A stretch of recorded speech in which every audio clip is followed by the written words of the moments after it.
নমস্কার বন্ধুরা, welcome to Bithi's kitchen. Bithi's কিচেনে সবাইকে স্বাগত। শীতের সময় চুনো মাছ বা ছোটো মাছ খেতে ভীষণই ভালো লাগে। চুনো মাছের দুর্দান্ত একটা রেসিপি নিয়ে চলে এসেছি তোমাদের কাছে। কিভাবে আমি শীতে সব রকম সবজি দিয়ে হাতে মেখে এত টেস্টি একটা চুনো মাছের রেসিপি বানাবো, সেটাই তোমাদের সাথে শেয়ার করব। পুরো রেসিপিটা শেষ পর্যন্ত আমার সঙ্গে থেকে দেখার জন্য অনুরোধ করব। তাহলে চলো দেখে নেওয়া যাক আমি কিভাবে খুব সহজেই হাতে মেখে চুনো মাছের রেসিপিটা তৈরি করি। ফার্স্টেই আমি এখানে নিয়েছি চুনো মাছ। চুনো মাছগুলো পরিষ্কার করে কেটে ধুয়ে রেখেছি।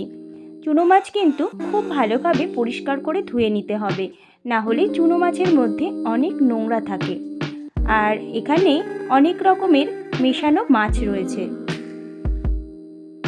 এইবার মাছের মধ্যে দেওয়ার জন্য কিছু সবজি আমি এখানে কেটে রেখেছি। এখানে নিয়েছি আমি একটা বড় সাইজের আলু, যেটা আমি লম্বা করে কেটে রেখেছি। আর নিয়েছি একটা ছোট্ট সাইজের বেগুন, সেটাকেও আমি লম্বা টুকরো করে কেটে রেখেছি। আর নিয়েছি দুটো মিডিয়াম সাইজের পেঁয়াজ, লঙ্কা, ধনেপাতা আর পেঁয়াজ কলি। এইবার আমি সব কিছু হাতে মেখে নেব। তার জন্য আমি একটা কড়াই নিয়ে নিয়েছি। যেহেতু আমি কড়াইয়ের মধ্যেই রান্নাটা করব, তাই আমি একবারে কড়াইয়ের মধ্যেই মাখিয়ে নেব। এইবার আমি এক এক করে কেটে রাখা সবজিগুলো সব কড়াইয়ের মধ্যে দিয়ে দেব। আমি এখানে আলু, বেগুন, পেঁয়াজ কলি, পেঁয়াজ কুচি, ধনেপাতা সব ব্যবহার করেছি। তোমরা চাইলে তোমাদের পছন্দ মতো সবজি কিন্তু ব্যবহার করতে পারো। শীতকালীন যে সবজিগুলো, সব সবজি কিন্তু ব্যবহার করা যায়, খেতে খুবই ভালো লাগে। আর যদি সবজি পছন্দ না হয়, তাহলে কিন্তু শুধু আলু, পেঁয়াজ আর মাছ দিয়েও করতে পারো। একবার এরকম হাতে মেখে সব রকম সবজি দিয়ে যদি চুনো মাছ রান্না করা হয়, ভীষণই ভালো লাগে। তোমরা কিন্তু অবশ্যই একবার ট্রাই করবে। আর আমার রান্নাগুলো যদি তোমাদের ভালো লাগে, তাহলে অবশ্যই একটা লাইক দেবে আর কমেন্ট করে জানাবে। দেখো আমার সব সবজিগুলো দেয়া হয়ে গেছে। তারপরে দিয়ে দিলাম পরিমাণ মতো লবণ, আর দিয়ে দেব পরিমাণ মতো হলুদ, আর দিয়ে দেব 1 চা চামচ জিরে বাটা। আমি এখানে গোটা জিরে বেটে ব্যবহার করেছি। এবার সব কিছু ভালো করে মাখিয়ে নেব। যেহেতু মাছ দেওয়ার পরে খুব বেশি মাখানো যাবে না, তাই এই সময় ভালোভাবে মাখিয়ে নিতে হবে। দেখো মাখিয়ে নেওয়া হয়ে গেছে। এবার আমি দিয়ে দেব চুনো মাছ, আর দিয়ে দেব কাঁচা সর্ষের তেল। এই রান্নাতে অবশ্যই কিন্তু সর্ষের তেলের ব্যবহারটা করতে হবে। আর দিয়ে দিলাম কুচিয়ে নেওয়া ধনেপাতা। এইবার সব কিছু একসাথে হালকা হাতে মাখিয়ে নেব। এই রকম ছোট মাছ আর সবজি কিন্তু আমাদের শরীরের পক্ষে ভীষণই উপকারী। কোনো বন্ধু যদি নতুন হয়ে থাকো, তাহলে আমার চ্যানেলটা সাবস্ক্রাইব করে নিয়ে আমার পাশে থাকার অনুরোধ করব।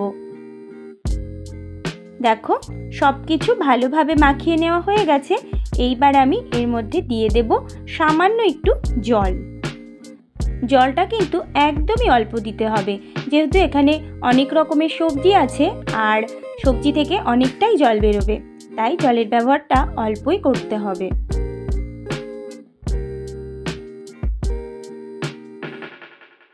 জলটা দিয়ে সব কিছু একসাথে ভালো করে মিশিয়ে নিচ্ছি। মিশিয়ে নেওয়া হয়ে গেছে। তারপরে আমি এখানে দিয়ে দিলাম একটা মিডিয়াম সাইজের কুচিয়ে নেওয়া টমেটো। টমেটোটাও কিন্তু আমি একটু লম্বা টুকরো করে কেটে নিয়েছিলাম। তারপরেই আমি রান্নাটা শুরু করব। গ্যাসের ফ্লেমটা অন করে আমি কড়াইটা বসিয়ে দিয়েছি। প্রথমে আমি মিডিয়াম ফ্লেমে কড়াইটা গরম করে নেব, তারপরে লো ফ্লেমে দিয়ে ঢাকা দিয়ে রান্না করব। আমি একভাবে কিন্তু ঢেকে রাখবো না, মাঝে মাঝে আমি ঢাকাটা তুলে নেড়ে দেব। দেখো 5 মিনিট পরে আমি ঢাকাটা তুলে নিলাম। কতটা জল বেরিয়েছে দেখেই বোঝা যাচ্ছে। এইবার আমি একটু নেড়ে দেব। খুব হালকাভাবে কিন্তু নেড়ে দিতে হবে, না হলে মাছগুলো একদম ভেঙে যাবে। এইভাবে একটু নেড়ে নিয়ে আবারও আমি ঢেকে রাখবো। এটা একটু বেশি সময় নিয়ে লো ফ্লেমে রান্না করলে এর টেস্ট কিন্তু অপূর্ব হয়। আমি আবারও ঢাকা দিয়ে দিলাম। তারপরে 5 মিনিট পরে ঢাকাটা তুলে নিলাম। ঝোলটা অনেকটাই শুকিয়ে এসছে আর সবজি মাছ সবগুলোই কিন্তু খুব ভালোভাবে সেদ্ধ হয়ে গেছে, দেখে কিন্তু বোঝা যাচ্ছে। আবারও হালকা হাতে নেড়ে দেব। তারপরেই কিন্তু গ্যাসের ফ্লেমটা আমি অফ করে দেব। তৈরি হয়ে গেল আজকে আমার হাতে মাখা ছোট মাছ বা চুনো মাছের রেসিপি। শীতকালীন সব রকম সবজি দিয়ে এই রকম চুনো মাছ বা ছোট মাছের রেসিপি তোমরা একবার হলেও বানিয়ে দেখতে পারো। আশা করছি তোমাদেরও ভীষণ ভালো লাগবে।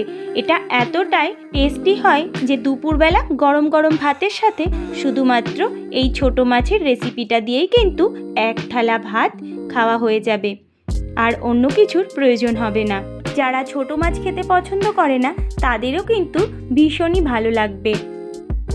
দেখো আমি গরম গরম সার্ভ করছি, কতটা দেখতে সুন্দর লাগছে আর খেতেও কিন্তু অসাধারণ হয়। তাহলে বন্ধুরা, আমার আজকের এই হাতে মাখা ছোট মাছ বা চুনো মাছের রেসিপি যদি তোমাদের ভালো লাগে তাহলে অবশ্যই একটা লাইক দেবে আর কমেন্ট করে জানাবে তোমাদের কেমন লাগলো। তোমাদের সুন্দর সুন্দর কমেন্ট আমার রান্না করার উৎসাহ আরও বাড়িয়ে দেয়, আর তোমাদের এক একটা লাইক আমাকে এগিয়ে নিয়ে যেতে সাহায্য করে। আমার চ্যানেলের নতুন বন্ধু হয়ে থাকলে আমার চ্যানেলটা সাবস্ক্রাইব করে নিয়ে পাশে থাকার অনুরোধ করব, আর পাশে থাকা বেল বাটনটা অবশ্যই একবার প্রেস করে দেবে, কারণ আমি যখন চ্যানেলে কোনো নিত্য নতুন রেসিপি দেব তোমাদের কাছে খুব তাড়াতাড়ি পৌঁছে যাবে। আজ তাহলে আসি, আবার হাজির হব অন্য কোনো রেসিপি নিয়ে। ভালো থাকবে, সুস্থ থাকবে, আর আমার রেসিপিটা আমার সাথে থেকে পুরোটা দেখার জন্য সবাইকে অসংখ্য ধন্যবাদ আর অনেক ভালোবাসা রইল।